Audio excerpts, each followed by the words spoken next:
Okay, in this video we're going to look at how to find a force or tension that is acting in two directions at a time at an unknown angle. So in this situation we have a block hanging from two strings.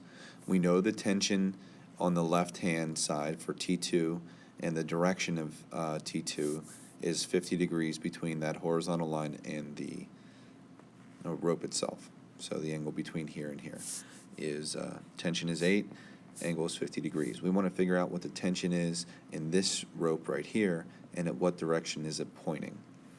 And we need to know the mass of the block, which is given as 1 kilogram. So as always, the first thing we want to do is draw our forces on our free body diagram and then sum up the forces in the x and y direction. Looking in the x direction, we can, first thing, it's hanging there in equilibrium. All right, equilibrium means that the sum of all the forces has to equal 0 in all directions. So it is the first law statement, and then we can see we only have the x component for T1 and the x component for T2 that are acting left and right. And we find our x components using the cosine function since it is the adjacent side to that triangle. Remember that these are basically standing for Tx, which is the x component for each of them, and we can figure out Tx too. We know these values, and we know that they're going to be equal to each other.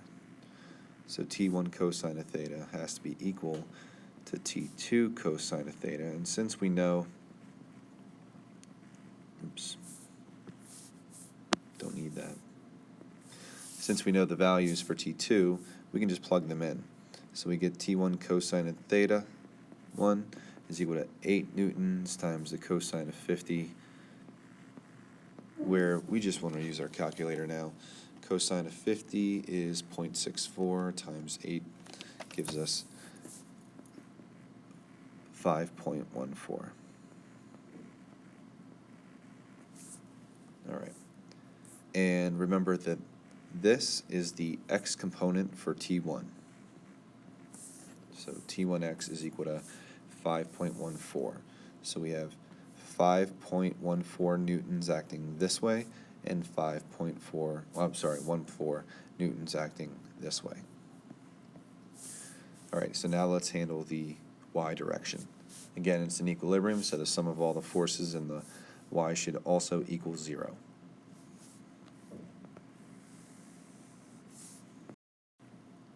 I have 3 forces now up and down. I have the tension in the y direction for the first string.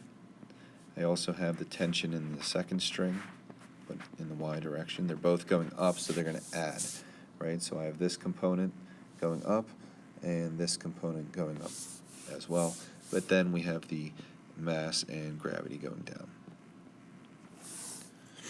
So I still know T2 in the angle. I know the mass, and gravity is a constant, so we're really just solving for the y component, which is T sine theta 1 of that tension 1.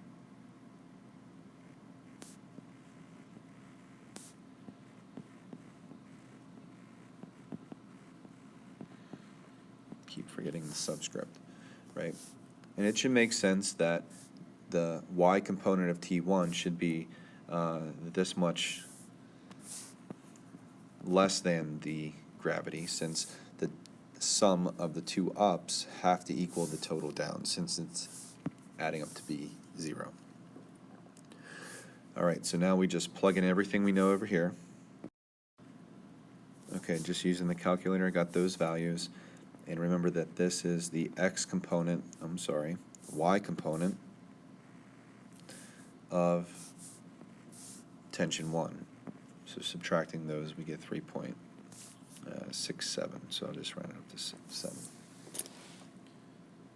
All right, so what have we found? We have found the x component and y component of this unknown force at an unknown angle. These forces are perpendicular, so we have perpendicular vectors. How do we add perpendicular vectors? We Pythag to get the hypotenuse, which will be T1, and we take the inverse tangent of the y component over the x component, which is what we already solved for. So let's write that out. Okay, so here's my vector diagram for those forces. X component is 5.14, y component is that. We want to find T1, and we use the Pythagorean theorem, which is 5.14 squared plus 3.7 squared. And those are still the measured in newtons.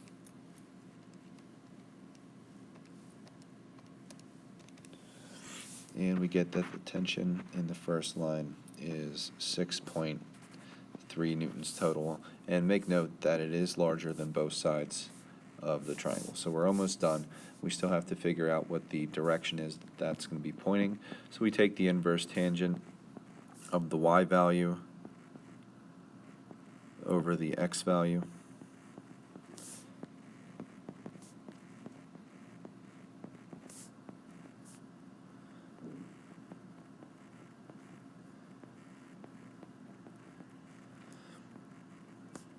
Okay, and they're both units in newtons, but those will cancel out.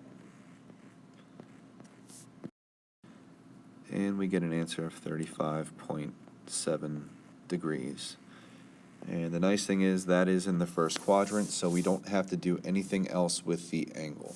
All right, it is up and to the right, where that is up and to the right. So our total answer here is 6.3 newtons at a direction of 35.7 degrees. So we've done this before. This is old news.